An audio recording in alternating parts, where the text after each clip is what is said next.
As we saw above, sets play a primary role in the structure of probability experiments, as they are used to define sample spaces, which are the set of all possible outcomes, and events, which are subsets of particular types of outcomes.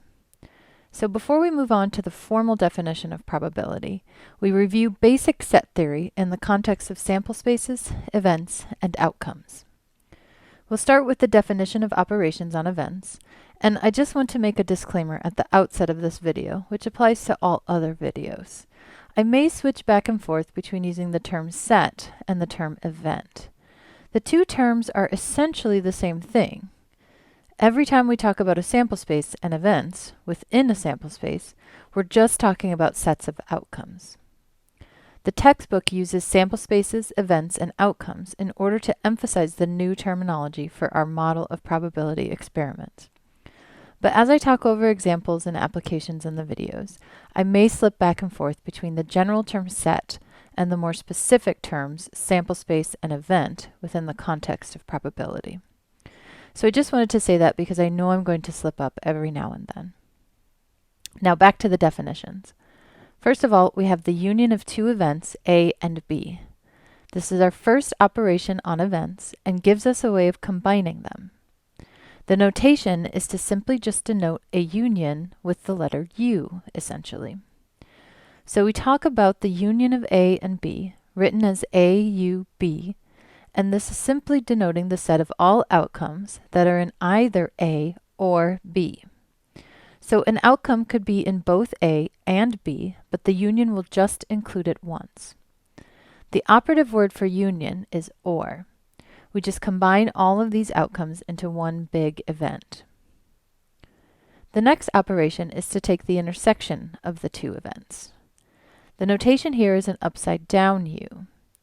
So we have A intersect B, written as A upside down U, B. And this is given by the set of all outcomes that are in both of the events A and B. The operative word here is AND. So an intersection of two events could be smaller than the union of two events because the intersection is more prohibitive. The outcome has to be in both of the events. The next operation on an event is to take the complement of an event. The notation we will use to denote the complement of an event is the name of the event with a subscript of C. You may have seen this denoted differently before. Sometimes it could just be an apostrophe or prime, or a bar over the event name. Okay, so what is the complement? The complement in words is simply the set of all outcomes that are not in the event. So you take a look at the sample space, and you take all of the outcomes in the sample space that are not included in the event. More formally, we can write this using our set notation. So a complement is the set of all outcomes in the sample space, and that's what this notation here says, with the condition that the outcome is not in A. So that is little s is not an outcome in A. Okay, so these two events, A and A complement, are complementary, right? If we take their union, A union A complement, we get everything in the sample space. So this will equal S. And let me skip over the empty set for a minute. There's something special about this union. When we take a union of an event with its complement, this is referred to as a disjoint union. And what that means is that there is no overlap between the two sets in the union. We know that A and A complement will not have any outcomes in common simply by the definition of a complement. An outcome cannot be in both A and A complement. This is not allowed by the definition. And so when we look at this last definition down here to talk about two events being disjoint, it means that their intersection is the empty set. Okay, and the empty set, which I skipped, is denoted with this symbol here, a circle with a backslash through it, which simply is just our formal way of referring to a set that has no outcomes in it. It's essentially our way of denoting zero in the context of sets. Okay, so to say that two events are disjoint means that their intersection is empty, which in general we formally write as event A intersect event B equals the empty set. Or in other words, these two events A and B have nothing in common. There isn't an outcome that's in A that is also in B, and vice versa. So returning to our disjoint union, that means that when we look at A intersect A complement, we get nothing. We get the empty set. This is a handy little fact that when you have an event and you take its union with its complement, you will get the entire sample space and that union is disjoint. This will come back later on in the text. Okay, now that we've established the definitions and their associated notations, let's put them into practice in the following example.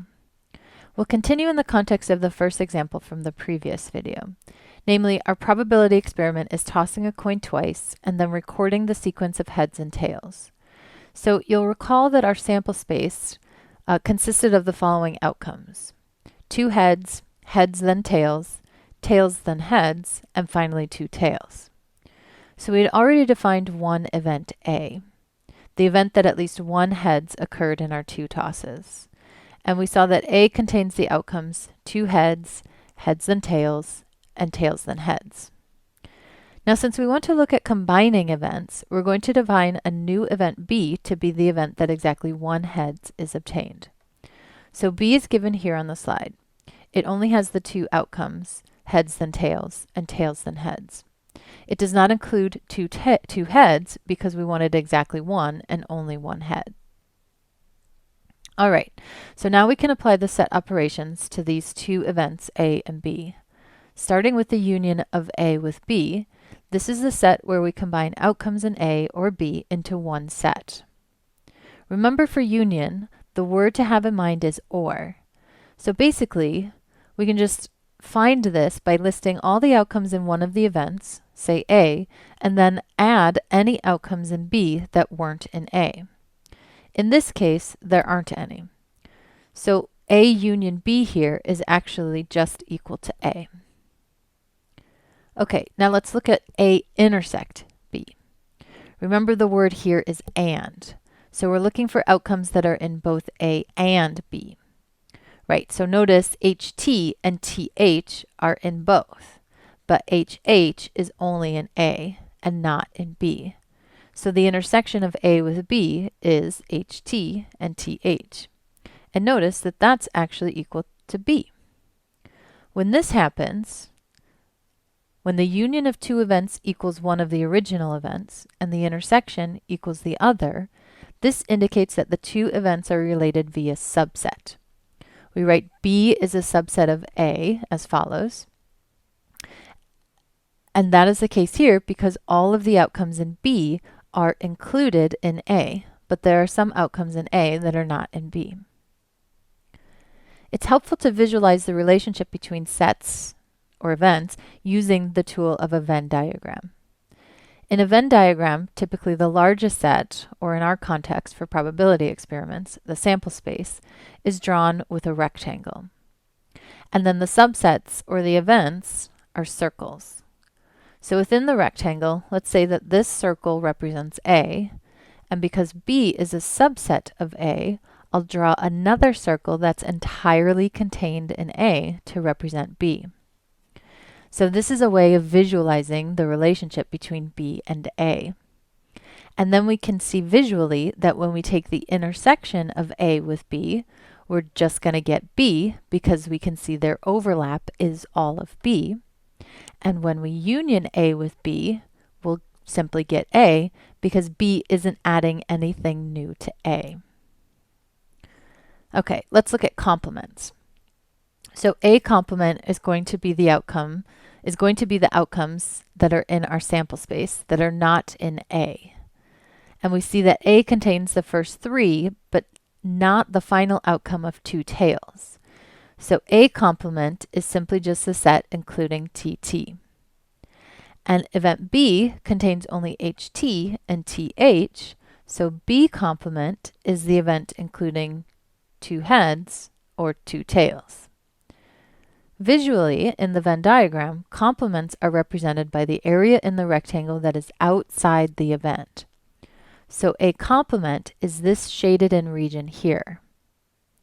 As we already discussed, A and A complement are disjoint, and visually we see that disjoint sets in a Venn diagram are regions that don't overlap, right? They have nothing in common. Okay, so that was a very quick review of set theory. And again, this is the underlying structure for our probability experiments. So in the next section, we will finally define what we formally mean by probability.